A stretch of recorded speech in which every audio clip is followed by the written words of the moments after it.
4, trap, trap. Open, open, open, open, trap, trap, trap, trap. Open, open, open, open, trap, trap, trap, trap. Open, open, open, open, trap, trap, trap, trap. Being a man, your aim might be more critical. Your aim might be more critical than mine. It's important to remember the split timing. If you're struggling with maintaining the split timing and alternating, you can cheat. And instead of doing organized legs 4, which is a stall pattern, you can do it as a tap back pattern to get comfortable with the movement. Now, the degree of wrap up that you want for the tap back depends on how fast you want the pattern to use to move through itself. But if you do it as a tap back, you can go much faster, right? So, and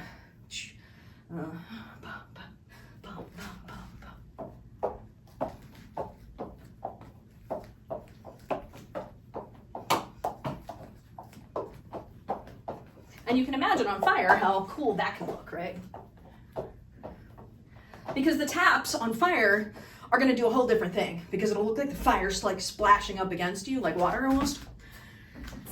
When I distinguished this pattern 20 some odd years ago, I was almost exclusively spinning in the round. I almost never spun in the flat. So it didn't matter where, like everybody had a view of the cool move. I think it's tougher when you're in a flat space than in the round. It's much more effective in the round.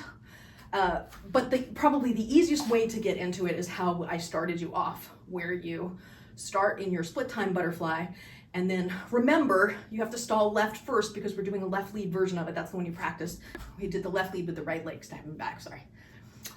So left leg is in front, left hand is leading.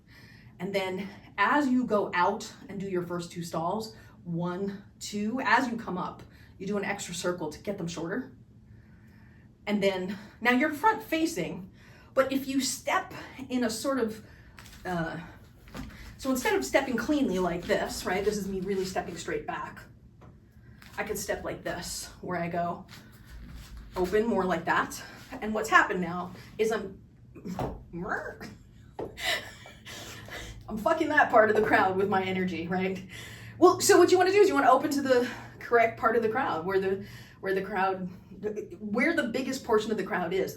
And with this, you'll be able to, I mean, people will be able to see it. People over there will have a crappier view, but it won't be a terrible view because it goes by so fast.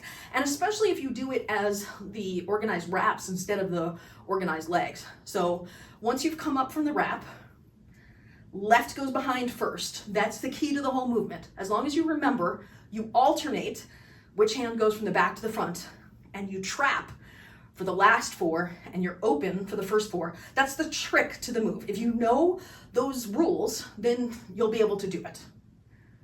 Each hand alternates, but they don't alternate collectively, if that makes sense. Okay, so left back, right front, right back, left back, and this is completing the trap. So now your hands are like this. They remain like this for this beat, when the left goes to the front, and for this beat, when the right goes to the back. And even for this beat, you're still trapped when the left is going back to position 1. And then you open when the right hand comes to position 2. 3, 4, 5, trap, trap, trap, trap. 4, 5, 6, no, I counted wrong. 2, 3, 4, 5, 6, 7, 8. 1, 2, 3, 4, 5, 6, 7, 8. 1, 2, 3, 4, 5, 6, 7, 8. This was definitely meant to be a fire performance move more than an LED performance move, because fire crotch, it sells from a performance perspective. These kinds of things can get just as much crowd response as buzzsaws, especially in sequences like this. They just do. Self-flagellation with fire, come on. Well, in a sense, it's actually almost more death-defying looking than a buzzsaw, because you're actually hitting yourself with the fire.